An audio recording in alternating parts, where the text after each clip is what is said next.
اور پاکستان کو یہ ڈکلیئر کر دیا گیا دنیا کے گلوبل جو ادارہ ہے پرائس واٹر ہاؤس کہ جس طرح پاکستان نے ترقی کی ہے یہ 2030 میں دنیا کی پریمیم کلب G20 جسے کہتے ہیں یہ اس کا ممبر ہوگا, یہ دنیا کی 18ویں بڑی معیشت بن جائے گی. ہم نے جو تجربے کیے اس ملک میں اس کا نتیجہ کیا ہے؟ آپ سب ماشاءاللہ بڑے باعلم ہیں, آپ کو پتا ہوگا آج ہم 46 دنیا کی اکانومک پروجیکٹ ہو رہے ہیں 2034 2035.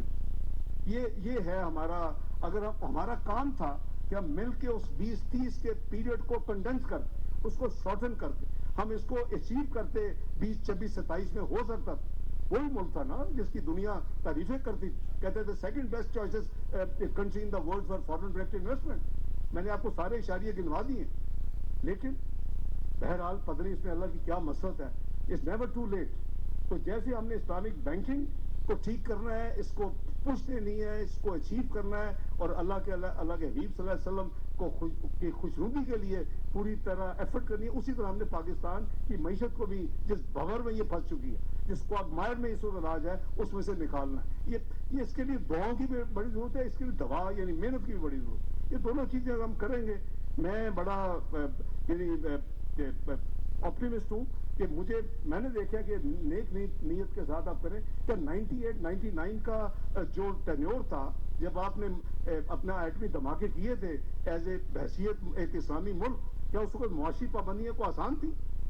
دنیا کے بدترین معاشی پابندیاں اس ملک پہ لگی, اس میں کوئی کسی چیز کی شارٹیج نہیں ہوئی, کسی چیز کی لائن نہیں لگی, کسی چیز کی کمی نہیں آئی. ملک اللہ کے فضل سے 7-8 مہینے میں اس بھور سے نکل کے بالکل سٹینڈ آلون کھڑا ہو گیا. 2013 میں کیا تھا؟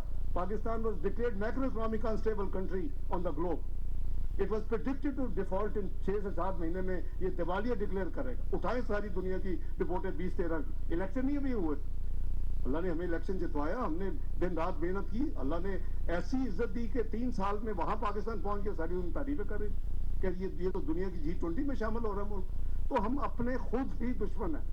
ہم اس ملک میں تو اسی لیے کہتا ہوں چارٹ آف اکانومی ہونی چاہیے. آج کے موضوع کے حوالے سے میں ہم اس پہ اسی پہ رہتے ہیں. کچھ باتیں حضرت نے اور جناب مولانا تقی عثمانی صاحب نے کی ہیں, میں اس کی تھوڑی سی کلیریفیکیشن سراج الحق صاحب نے بھی کی ہیں, میں اس کی کلیریفیکیشن کر دوں. یہ بالکل سراج الحق صاحب نے صحیح کہا, ہمارا ملک ٹوئن ڈیفیسٹ آج نہیں ہمیشہ سے ہے. ہم کرنٹ اکاؤنٹ ڈیفیسٹ بھی ہے, ہمارا بجٹ ڈیفیسٹ بھی ہے. یہ ہماری ایک یعنی ہماری جڑ میں یہ بیٹھ گیا. ہم اپنے آمدنی سے زیادہ خرچ کرتے ہیں. اگر فسکل ڈسپلن امپوز کرے کہ بھائی یہ نہیں ہو سکتا, یہ ہو سکتا ہے, اتنا نہیں ہو سکتا, اتنا ہو سکتا ہے, پھر اس ملک کے وزیر خزانہ کو 5 سال ایگزائل میں رہنا پڑتا ہے. یہ ہے اس کی, لیکن ہمیں سب کو کرنا پڑے گا. یہ میں کوئی ہوائی باتیں نہیں کر رہا. 2013 میں جب میں فائنانس منسٹر بنا تیسری دفعہ, میں نے سب سے پہلے میاں نواز شریف صاحب ایز وزیر اعظم, اور میں آج ان کو سلوٹ کرتا ہوں, میں نے ان کے پاس گیا, میں نے کہا جو یہ وزیر اعظم کے ثوابدیدی اختیار کے 43 مہینے ہیں اس کو مجھے زیرو کرنا پڑے.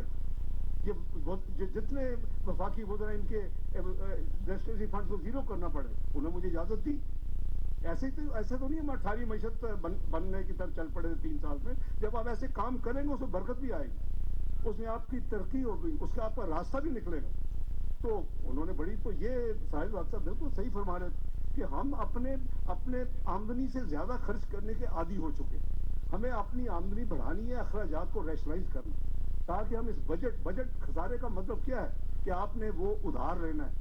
آپ کے قرضے کیسے بڑھتے ہیں کہ آپ کے قرضے اس لیے بڑھتے ہیں کہ جو آپ کا بجٹ خسارہ ہے اور جو آپ کی کرنسی ڈی ویلیو ہوتی ہے. تو بات یہ ہے کہ انہوں نے جیسے فرمایا کہ ہمیں انٹرنیشنل جو کانٹریکٹس ہیں اور جو اگر زکوٰۃ اور عشر کا نظام ہے وہ اس کو ہمیں اپنانا چاہیے. میں ان سے اتفاق کرتا ہوں, لیکن بھئی عملی طور پہ بھی کریں نا, فیصلہ کریں آپ, کمٹمنٹ کے ساتھ آپ ریزالو کریں کہ ہم نے کرنا ہے. میں نے جب 2013 میں پہلا بجٹ پیش کیا 5 دن میں, 7 جون 2013 میں نے اوتھ لی تھی. میں نے ایک کہا کہ بہت بوجھ ہے ملک پہ, انکم سپورٹ فنڈ کے نام پہ میں نے 0.5% ٹیکس لگایا تھا. آپ کو اگر یاد ہو, انکم سپورٹ لیوی اس کا نام تھا. میں نے یہ تقریر میں کہا کہ یہ جو پیسے ہیں یہ آپ کے غریب ترین لوگوں میں جو کیش بانٹتی ہے حکومت, اس وقت 40 ارب بانٹ رہی, وہ اس میں جائیں گے, اس کو کوئی پیسہ ہاتھ نہیں لگائے گا. اتنی زیادہ اس کے خلاف رٹے ہو گئی اور اس شہر میں ہوئی اور سٹے ہو گئے. لوگوں نے obviously پیسے نہیں دیے. میں نے کہا کہ اس کو آپ زکوٰۃ تصور کر رہے آدھے فیصد کو, کیونکہ یہ غریب ترین لوگوں کو ٹرانسپیرنٹ طریقے سے یہ خرچ کیا جائے گا پورے پاکستان سے. ان ریٹوں کی وجہ سے ظاہر ہے لوگوں کو تو اللہ دے, لوگوں نے نہیں دیے. میں سمجھتا لوگوں کو دینے چاہیے. ٹوٹل 80 لاکھ کا صرف ہوا, جس کا کوئی 20 ارب کا اندازہ تھا, تخمینہ تھا ہمارا, اگر یہ سٹے نہ ہوتے اس ملک سے, اس شہر سے. صرف اس 80 لاکھ میں 27 لاکھ میرے اکیلے کے تھے. میں نے کہا اگر میں نے یہ نافذ کیا اور میں نے یہ پرپوزل دیا ہے تو مجھے ضرور ادا کرنا چاہیے. To hell with these fees. تو بات یہ ہے کہ آپ سب کریں نا, آپ فیصلہ کریں کہ نہیں ہم نے اسلامی بینکنگ کرنی ہے, اب صرف اسلامی بینکوں میں بزنس کریں, خود ہی ہو جائے گا, خود ہی وہ بھی لے آئیں گے. یہ ہانگ کانگ شنگھائی بینک جب یہاں بھی اسلامک بینکنگ بہت پیچھے تھی, جب اس نے دیکھا کہ یورپ میں بہت زیادہ لوگ ہیں جو مارگیج لون, گھر کے لیے لون نہیں لیتے کنونشنل سودی, تو انہوں نے اجارہ شروع کر دی, اسلامک پروڈکٹ شروع کر دی, بہت چلتی ہے ادھر. میرے اپنے سن ان لاء نے وہ لیا, اس نے کہا میں نے نہیں لینا, حالانکہ ان کی طرح وہ بھی مہنگے ہیں. جو آپ یہ اس کو دور کریں, یہ ایک پرابلم ہے. پلیز اسلامک بینکنگ کو آپ کنونشنل بینکنگ سے بہتر کریں, بہتر پرفارم کریں, سستا آپ کریں, یہ ضرور کامیاب ہو. لیکن میں آپ کو یہ عملی مثال دیتا ہوں, کسی نے مجھے چیلنج کرنا ہے تو مجھے چیلنج کر کے دیکھ لیں, میں اس کو سارا ثبوت دے دیتا ہوں. وفاقی وزیر خزانہ اسحاق ڈار تقریب سے خطاب کر رہے ہیں. ان کا کہنا ہے کہ ملک میں سودی نظام کے خاتمے کے لیے پرعزم ہیں. ملک میں 21% بینکاری کا نظام اسلامی طرز پر موجود ہے. شرعی عدالت کے سود کے خاتمے کے فیصلے کا خیر مقدم کرتے ہیں. یہاں پر وقت ہوا ہے اذان عصر کا, یہاں پر لیتے ہیں ایک شارٹ بریک, ہمارے ساتھ رہیے.